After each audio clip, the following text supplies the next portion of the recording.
Jokowi baik. Potong leher saya kalau Prabowo bisa menang di Madura. Orang Madura dulu itu milih Prabowo karena nggak ngerti. Dikira Pak Jokowi ini PKI, kan saya sudah jelasin. Saya yang sebarin obor, orang Madura itu paling sensitif, paling nggak mau dibilang ini bukan agama Islam, ini udah mungkin dipilih. Padahal begitu nih nanti dibuka, orang Madura akan kembali. Ternyata yang Islam itu Pak Jokowi. Menanggapi dan menyikapi pernyataan saudara Haji Lanyala Mataliti di beberapa media yang menyatakan meminta lehernya dipotong apabila di Pilpres 2019 Prabowo Sandi menang di Madura. Oleh sebab itu kami yang tergabung dalam GPSM dan Formabus ini menyatakan bersedia memotong leher saudara Haji Lanyala Mataliti apabila ternyata Prabowo menang dalam pemilihan presiden 2019 di Madura. Pak Lanyala, Anda sesumbar gitu ingin memotong leher jika Prabowo dan juga Sandiaga menang di Madura. Ini cuma gurauan aja atau serius? Bukan, itu sebetulnya omongan potong leher itu sudah sejak dari awal ya. Itu hanya untuk meyakinkan kepada saya punya kader-kader pemuda Pancasila di lapangan untuk kamu harus kerja benar, harus menangkan Pak Jokowi di lapangan. Kalau tidak, leher saya dipotong nanti sama janji saya. Janji apa? Yaitu potong leher saya kalau Pak Jokowi kalau Prabowo menang di Madura. Mengapa Anda bisa memastikan gitu hal itu bahwa Prabowo Sandi tidak akan menang di Madura? Loh, kita kan sudah survei di lapangan. Saya kan sudah melihat tidak akan menang. Karena? Ya dulu orang percaya dengan omongan isu-isu PKI, isu Pak Jokowi itu bukan Islam, isu-isu seperti itu sangat menggerus suaranya Pak Jokowi di lapangan. Di Madura terutama. Iya, Madura itu paling sensitif loh soal itu. Jadi tidak boleh dikasih tahu. Makanya pada saat saya sudah tidak mendukung Pak Prabowo, itu tim kita sudah relawan-relawan tuh kerja untuk Pak Jokowi. Bang Andre, ini memastikan gitu, Lanyala memastikan tidak akan menang di Madura ya, Prabowo Sandi. Itu kan hanya milik Allah ya. Kalau menurut potret survei kami kan tadi sudah saya sampaikan bahwa sampai sekarang kami masih unggul di Madura. Masa Madura itu kan sudah merasakan 4 tahun kepemimpinan Pak Jokowi. Madura adalah daerah di mana anak gizi buruk merupakan yang tertinggi di Provinsi Jawa Timur.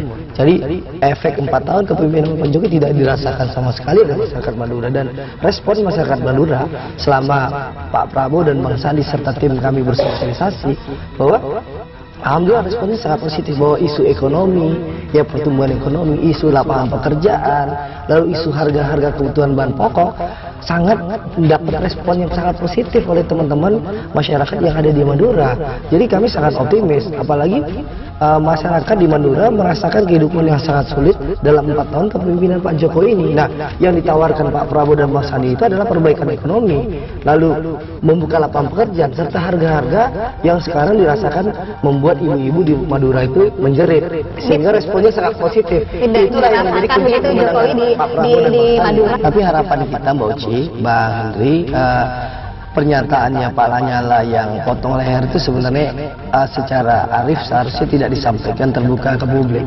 Kalaupun untuk konsumsi internal harusnya disampaikan di internal, bukan disampaikan ke publik, sehingga tidak menimbulkan kegelisahan ke masyarakat. Dulu di Pilkada 2017 di DKI ada yang namanya Ruth Sitompul, mau janji potong kuping, sampai sekarang kalau kita lihat kupingnya masih utuh. Nah, jangan sampai Pak Lanyala juga melakukan kejadian yang sama seperti kalau saya memang tidak akan potong leher karena Pak Jokowi menang. Baru-baru ini Anda menyatakan bahwa wajar begitu saat 2014 Anda menjelaskan Jokowi karena saat itu berada di oposisi. Apakah ini juga yang Anda lakukan saat ini karena Anda berada di kubu seberang dari Prabowo Subianto? Oh enggak, saya hanya meluruskan. Saya kan hanya Maksud Anda menantang untuk mempertanyakan begitu keimanan, keislaman dari Prabowo Subianto? Loh, kalau itu memang nyatanya iya kan, kita tahu kalau Pak Prabowo ini kan mualaf. Pak Prabowo, dan itu sebetulnya sudah diakui sendiri sama Pak Prabowo bahwa Pak Prabowo itu kurang agamanya, tidak mengerti, ini sudah diakui, dan itu pada saat ijtima ulama itu Pak Prabowo juga sudah mengakui. Inilah yang menjadi apa? Kan ini kan sempat ada kelompok 212 yang seolah-olah Pak Prabowo ini didukung oleh umat Islam yang sekian juta yang ada di Monas. Lah yang kayak gini-gini yang saya tidak setuju gitu loh. Saya Tidak juga karena? Loh, saya juga umat Islam. Kita juga umat Islam. Kemudian kalau ada ijtima pertama, ijtima kedua, loh, ijtima pertama ini hasilnya ini kita kan juga tahu tidak sama dengan usulan yang BA212. Nah, usulan-usulan seperti ini sudah pernah saya sampaikan kepada Ustadz Yusuf Marta sama Ustadz Selamat Ma'arif. Saya bilang kalau cari pemimpin, cari yang pemimpin yang syar'i. Kalau sebenarnya pemimpin yang dicari itu adalah Pak Prabowo, saya tidak akan dukung, saya gitu. Jadi maksud Anda Prabowo tidak syar'i, Bang Andre? Oh iya. Yang jelas begini, ulama dalam istimewa pertama dan istimewa ulama kedua tentu mempunyai hal pandangan tertentu ya, sehingga memilih Pak Prabowo. Pak Prabowo merupakan pemimpin yang apa adanya. Beliau tidak munafik, beliau tidak butuh pencitraan terkesan, ya mohon maaf ya para nyala yang bilang bahwa Pak Jokowi mimpin sholat itu. Pak Prabowo itu tahu aturan. Memimpin sholat itu Mbak, dalam Islam itu aturan jelas. Ya, imam itu ya harus fasih bacanya, tajwidnya benar, lalu hafalannya banyak. Nah, Pak Prabowo tahu aturan itu, sehingga nggak mungkin beliau di Kartanegara memimpin menjadi imam, karena di Kartanegara itu ada Ustadz Selamat Ma'arif sering hadir di sana, ada Ustadz Sambo gitu. Masa Pak Prabowo jadi imam, Ustadz itu jadi jamaah? Kan Pak Prabowo tahu aturannya. Karena Pak Prabowo merasa tidak butuh foto beliau memimpin sholat lalu diviralkan. Itu bukan tipikal Pak Prabowo. Kan dari awal kita komit hanya bicara soal ekonomi, membuka lapangan pekerjaan, memastikan harga-harga kebutuhan bahan pokok terjangkau, plus bagaimana pemberantasan korupsi itu harus menjadi garda terdepan. Presiden membela dengan membentuk tim gabungan pencari fakta kasus Novel Baswedan. Itu yang dijual oleh Pak Prabowo, bukan permainan SARA maupun isu PKI. Nah, sehingga kita merasa, Pak Prabowo merasa tidak perlu menjadi imam lalu difoto atau diviralkan. Kalau Pak Jokowi mungkin masih membutuhkan itu. Kalau Pak Prabowo tahu aturan. Dan yakinlah ulama sudah memberikan dukungan Pak Prabowo di istimewa ulama pertama dan kedua, tentu sudah berhitung betul, mengkaji betul keputusan terbaik ulama dan umat. Yang pasti ya, Pak Prabowo adalah pemimpin yang selama ini puluhan tahun ya berkomunikasi, berhubungan baik dengan para ulama, kiai dan habaib sejak beliau dari letnan, kapten, dan sampai sekarang alhamdulillah Pak Prabowo adalah pemimpin yang terkenal selalu dekat dengan ulama dan tidak pernah mengkriminalisasi ulama. Mungkin itu yang menyebabkan para ulama yakin dan percaya dan memilih Pak Prabowo menjadi calon presidennya. Tapi yang pasti kami tidak ingin membahas hal itu.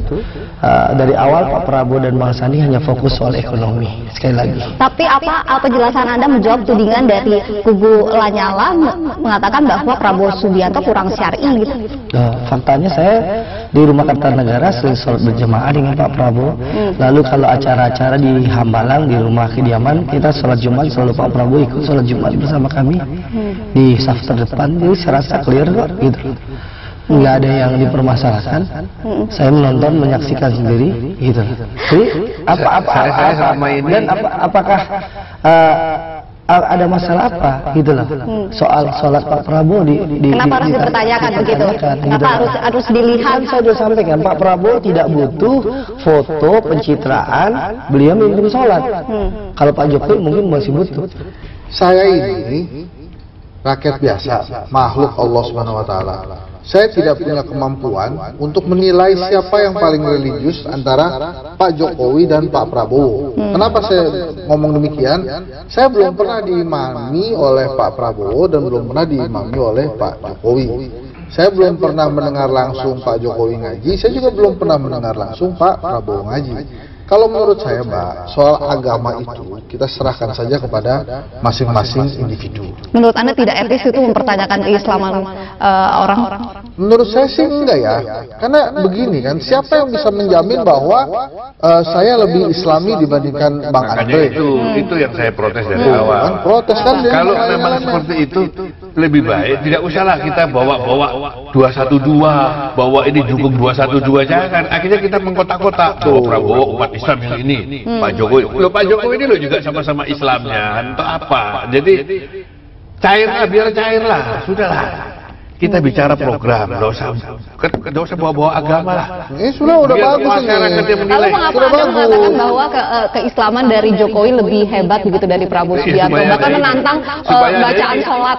Supaya selesai. Supaya selesai itu supaya diungkap semua, supaya jangan lagi ada begitu gitu loh. Baik, baik. Ya, Islam itu kan, Jadi intinya adalah yang pertama adalah asyhadu an la ilaha masuk illallah wa surga asyhadu anna itu, muhammadar rasulullah. keimanan itu kembali kepada Baik, Allah. baik. Jadi kita tahu masuk surga atau tidak nanti Baik. pas dihisab sama Allah. Kita Gitu loh. kita sepakat untuk pemilu yang damai. Kalau Pak Prabowo yang dijadikan sebagai calon presiden oleh Ijtima Ulama, saya yakin Prabowo tidak akan menang lawan Jokowi. Menurut Anda hasil ijtima ulama yang kedua yang mendukung Prabowo Sandi ini tidak tepat begitu? Nggak tepat. Karena Anda mempertanyakan keimanan Iya, dari dari Lanyala pertamanya, atau karena yang tidak pertama. dipilih wapresnya dari hasil ijtima ulama pertama? Loh, tidak konsisten antara keputusan PA 212 dengan hasil yang dipilih oleh Pak Prabowo.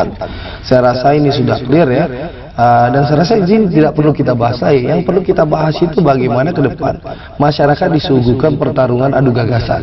Bagaimana Pak Jokowi ya dengan gagasannya, Pak Prabowo dengan gagasan-gagasan Pak Prabowo. Ini yang dibutuhkan masyarakat, bukan lagi drama potong leher, lalu drama PKI. Karena terus terang kami bingung, kenapa Pak Jokowi ini selalu melakukan drama sinetron PKI? Karena dari pihak kami itu Pak Prabowo dan Bang Sandi di mana-mana, dan kami para juru bicara hanya bicara soal ekonomi, soal lapangan pekerjaan, soal harga-harga dan pemberantasan korupsi. Baik. Jadi nggak ada yang bicara PKI. Kita agak bingung juga. Pak Jokowi di berbagai tempat mengeluh. Bahkan menyatakan saya ini korban isu PKI. Nah, saya takutkan Pak Jokowi bermain playing victim juga gitu loh. Seakan-akan Pak Jokowi ada yang menzolimi dengan isu PKI. Karena dari pihak kami, Pak Prabowo dan Bang Sandi dan juga seluruh BPN Pak Prabowo dan Bang Sandi, kita fokusnya bicara ekonomi kok. Tidak ada isu PKI. Bangsa ini PKI itu sudah jelas adalah kelompok yang dilarang oleh bangsa Indonesia. Saya rasa Pak Jokowi juga tidak akan berani berhubungan dengan PKI. Jadi urusan PKI clear. Mari kita fokus soal isu ekonomi saja gitu loh. Waktu itu benar diminta oleh Prabowo Subianto mahar itu. Benar, Benar. saya nggak mungkin mau bohong. Untuk biaya apa sebesar itu? 40 miliar. Kalau menurut waktu itu untuk biaya saksi. Saksi. Iya, saya bukan nggak mau kasih keluar 40 miliar, mau saya. Tapi kalau saya sudah menjadi calon gubernur, kalau saya belum jadi calon gubernur, yang mau disaksikan apa?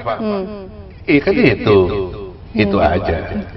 Bang Saya Andre, jawab ya. ini udah keluar diminta 40 miliar sama Yang Prabowo pasti Subianto. ya, Pak Prabowo tidak pernah meminta mahar selama ini kepada Bukan siapapun. minta jangan. mahar, Ya. minta uang saksi. Jadi, tidak. Ini supaya judul, karena judulnya kan mahar dari tadi ya. Saya ingin memastikan bahwa Pak Prabowo tidak pernah meminta mahar kepada siapapun.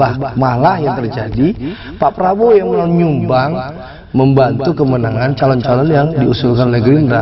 Silakan tanya sama Ahok berapa puluh miliar Jokowi Ahok itu, hampir 60 miliar duit Pak Prabowo ya untuk memenangkan Pak Jokowi Ahok di Pilgub DKI. Kang Emil waktu jadi wali kota Bandung berapa miliar duit Pak Prabowo untuk, bahkan pasangan Anies dan Sandi ini yang dimana Bang Sandi katanya konglomerat keluar 100 miliar lebih, berapa puluh miliar duitnya Pak Prabowo. Jadi clear bahwa kami Partai Gerindra tidak mengenal budaya mahar, yang ada itu budaya gotong royong. Nah, kalau Pak Lanyala menanyakan bahwa Pak Prabowo tanya apakah Pak Lanyala punya uang untuk saksi atau tidak, itu hal yang wajar. Berarti Lanyala bohong gitu. Bukan. Saya bukan ditanya, saya disuruh siapin 40 miliar tanggal 20 Desember. Kalau saya tidak menyiapkan tanggal 20 Desember, tidak dikasihkan rekom. Karena memang saya tidak mau menyiapkan uang 40 miliar, akhirnya Saya kembalikan surat tugas itu, ya sudah, nggak apa-apa. Dan pasti Pak Prabowo tidak minta uang mahar. Bukan Pak Prabowo tidak pernah minta uang kan mahar. clear. Pak Prabowo minta disiapkan uang saksi. Lah, tapi saya tidak mau menyiapkan uang saksi. Apa? Kenapa kok saya disuruh siapkan uang saksi? Kalau memang saya mau direkom aja. Kenapa saya kok dikasih batasan waktu tanggal 20 Desember? Karena saya tidak mau, ya sudah, saya tinggalkan. Jadi bahwa clear pada saat itu bahwa bukan mahar. Pak Prabowo tidak pernah meminta uang mahar. Tapi minta uang saksi. Kalau uang saksi Pak Prabowo menanyakan kesanggupan Bukan Lanyala menanyakan, atau tidak. saya disuruh siapkan. Iya, itu kan dalam rangka menanyakan kesiapan, karena bagaimanapun juga 40 miliar itu masih kurang untuk uang saksi. Saksi itu Berarti ratusan miliar. Anda membenarkan benar ada permintaan uang saksi itu. Bukan, jadi Mbak harus jelas ini, clear ya. Saya itu benar itu. Saya ingin menegaskan ya, tidak ada budaya mahar di Partai Gerindra. Yang kedua, Pak Prabowo hanya ngecek Pak Lanyala punya kemampuan Kalau untuk saya bayar saksi, dikatakan dan itu angkanya hanya kecil 40 miliar. Padahal untuk pilkada Jawa Timur itu butuh uang ratusan miliar untuk saksi. Menurut Bang Andre kecil?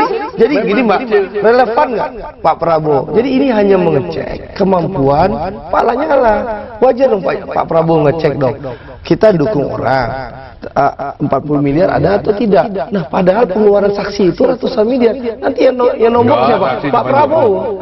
Pengeluaran saksi cuma Tetap Pak Prabowo. Biaya pemenangan Bahkan, Mbak, baru 300 miliar. bahkan untuk Jawa Tengah, Jawa Barat kemarin itu Pak Prabowo membantu uang saksi dan pembiayaan pilkada Jawa Tengah Pak Sudirman Said dan juga pilkada Jawa Barat pasangan Asyik Tapi kemarin. akhirnya rekomendasi tidak dikeluarkan karena tidak dipenuhi 40 miliar itu. Pak Lanyala ini kan tokoh nasional sudah. PSSI, calon gubernur waktu itu. Menurut saya pasti ada efeknya. Cuma masalahnya sekarang begini, di kubu Pak Jokowi ada kedatangan pemain baru, ada Pak Lanyala, ada Yusril, ada Ngabalin, banyak lah. DPW PAN aja baru bergabung kan, baru dipecat. Nah terus Ada TGB yang lupa. oh ya TGB dan lain-lainnya itu kan. Kemudian Prabowo dapat suntikan pemain baru juga nggak? Ada. Ferry Musir Al-Baghdad, Sudirman Said, Mas Anies, gitu kan? Ini sama-sama. Nah setiap orang itu pasti punya efek. Pak Sebesar apa Lanyala- efek Lanyala? Sekarang kan begini, kalau Pak Lanyala nanti terpilih sebagai anggota DPD Jawa Timur, sebesar itulah efeknya. Pasti pendukungnya banyak. Orang mau nyalon jadi DPD itu lebih berat daripada masuk ke partai politik, nyalon DPR dari partai politik. Karena dia harus berjuang sendiri. Apakah harus diseriusi perpindahan pemain ini? Ya harus diseriusi. Saya yakin Pak Jokowi juga akan menghitung kekuatan Sudirman Said, akan menghitung kekuatan Ferry Musir dan Baldan, Anies Baswedan dan lain-lain. Sama kubu Prabowo juga pasti akan menghitung kekuatannya Lanyala, kekuatannya Yusril. Gitu. Kenapa? Karena memang tokoh-tokoh nasional ini punya loyalis sendiri-sendiri. Andre Rosiade mungkin punya loyalis juga, Hendry Satrio juga mungkin punya loyalis juga.